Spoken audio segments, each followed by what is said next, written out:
Oi pessoal, tudo bem? Hoje vamos descobrir um pouco sobre um país no Sudeste Asiático conhecido pelas praias tropicais e pelos palácios. Hoje vamos descobrir as curiosidades da Tailândia.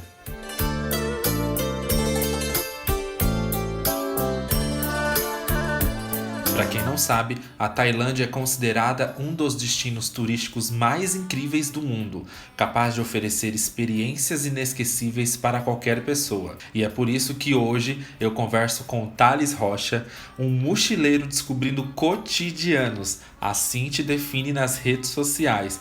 E minha primeira pergunta, Thales, é óbvia e a mais importante também. Por que a Tailândia? Tudo bom? Beleza? Prazer. Bom estar aqui falando com você, Pedro.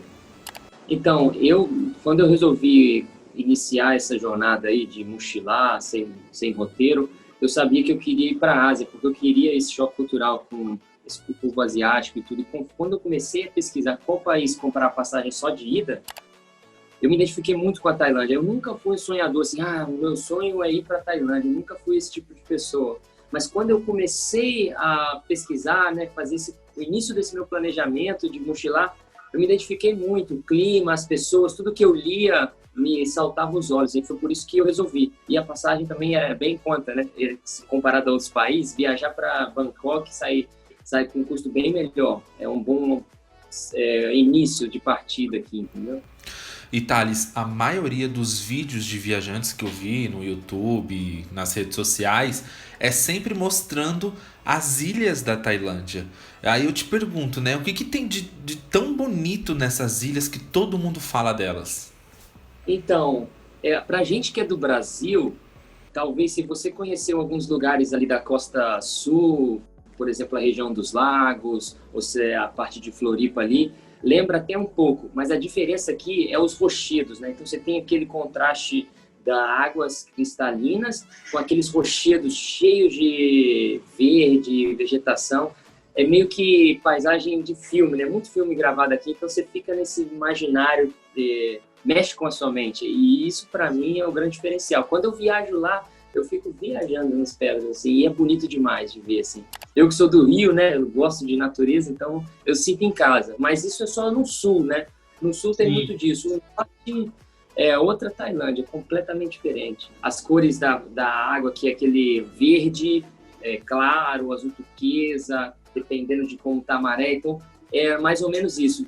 E tem muita ilha aqui no sul para ser explorada, tem muita ilha. A gente conhece as principais, né, quando vem aqui num roteiro curto, mas tem muita opção. E eu estou aqui já há 2 anos e tem ilha que eu ainda não fui, eu quero muito ir, todo mundo me fala sobre, né? Mas aí como você está aí mais ou menos, né, há 2 anos já, você já sabe, né, me dizer qual que é a melhor época para viajar aí para Tailândia, você sabe? Sim, a alta temporada, sim. A alta temporada começa agora, em novembro. Inclusive, aqui no sul tem a temporada de monções. Então, durante até o mês de outubro, que é onde a gente está agora, são 3 meses de chuva intensa e imprevisível. Aqui, por exemplo, nas últimas 3 semanas, só chovia. O primeiro sol que eu vejo em 3 semanas, hoje, na entrevista. Sorte. Tava nublado e aquela chuva de tempestade que vem e aí fica nublado, chuva fininha o dia inteiro. Aí vem tempestade forte à noite e chuva fininha o dia inteiro. Ficou assim umas 3 semanas. Isso é a temporada de chuva. Então, quando a gente recomenda viagens, a gente nunca recomenda nessa época, porque se você só tem 2 semanas, você está numa temporada que é imprevisível, você pode estragar a viagem inteira. Se você fizer o planejamento nessa época, que é de julho a outubro. Então, a melhor época para vir para cá é de novembro a fevereiro. Que é a época do verão também, né? E aqui é mais seco, é época do verão, menos chuvas, sempre dias claros, é perfeito. E Thales, eu fiquei sabendo que viajar da Tailândia para outros lugares, ou até mesmo para outros países, se torna mais barato, né? É verdade? Passagens de voos internas aqui é meio que tabelado. Se você voa agora, pós-Covid, é tudo muito previsível. Não flutua tanto como antes. Então, o que eu percebi, porque eu estou planejando algumas viagens, porque a gente, como professor, tem vários feriados. Então, aí, quando tem feriado, eu planejo viajar pela Tailândia agora. E as passagens internas são baratas, fica em torno de, por exemplo, para eu voar do sul, onde eu estou agora, para Bangkok, é 1.200 baht, que dá algo em torno de R$ 200. Então é meio que esse é o preço. Estou no extremo sul até o centro ali, que é Bangkok. E quando eu cheguei aqui, eu vi que, na verdade, eles estão mais preparados que a gente para o turismo.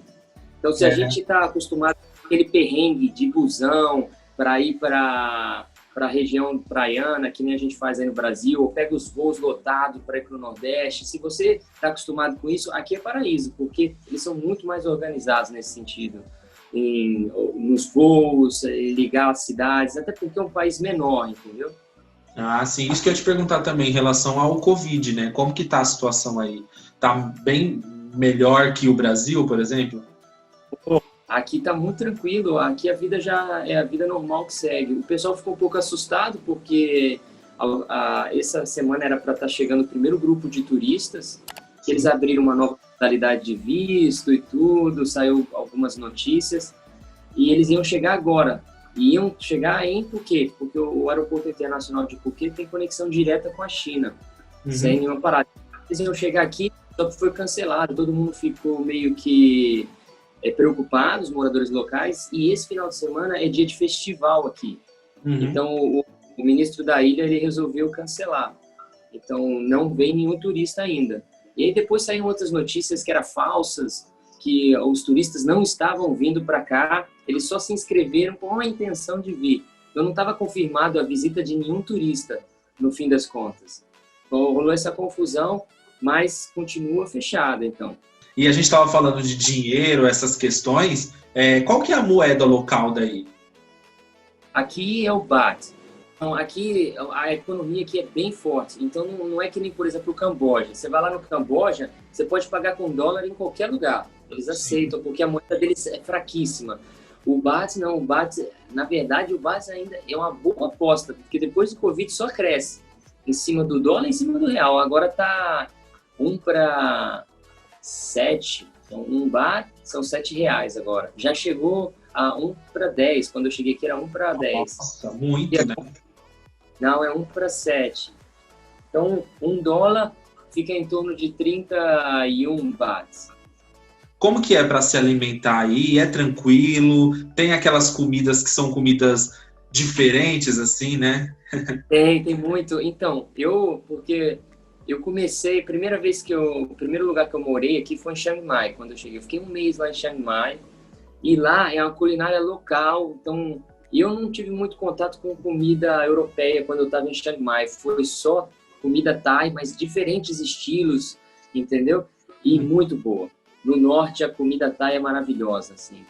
No sul, os próprios tailandeses do norte, eles falam que o sul eles tentam imitar, mas a real culinária tailandesa está no norte, entendeu? Então aí eles até brincam, os tailandeses um com o outro, tem essa rixa do sul e do norte, que a comida de lá é melhor. Aqui no sul é muito mais westernized, eles falam em inglês, né? É mais...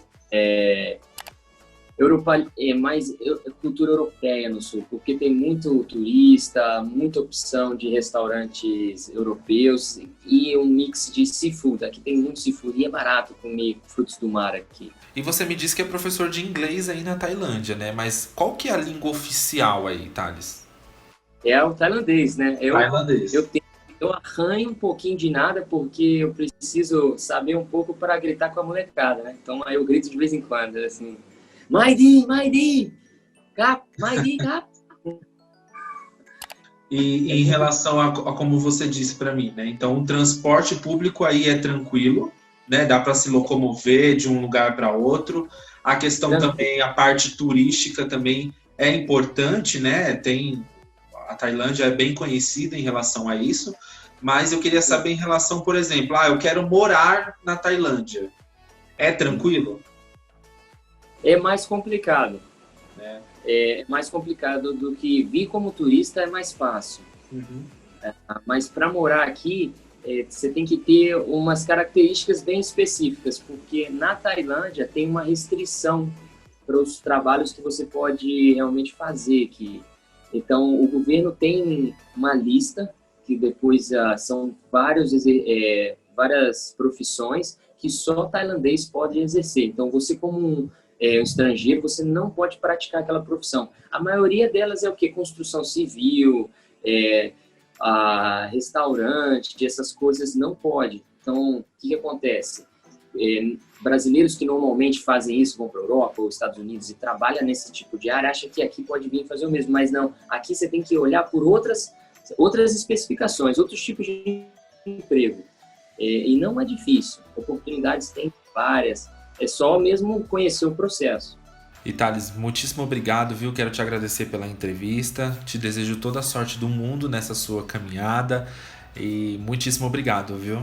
Não, se quiserem acompanhar mais a minha trajetória, a minha realidade aqui, como que é o meu estilo de vida hoje em dia aqui, é só seguir a minha página, Vamos de Mochila, a página no Instagram, tem também o website, onde eu escrevo um pouco também de experiências. Eu e uma amiga, né, Marina Voltz, que é também professora de inglês, hoje mora no Vietnã, e a gente se conheceu em Chiang Mai. E aí hoje ela me ajuda, né, com essa ideia que eu tenho de contar histórias. Eu quero contar histórias, né, viver cotidianos e contar histórias.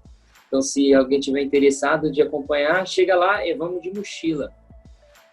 É isso aí. Muitíssimo obrigado, viu? Obrigado por você, é um prazer, viu, Pedro? Um abraço, até mais.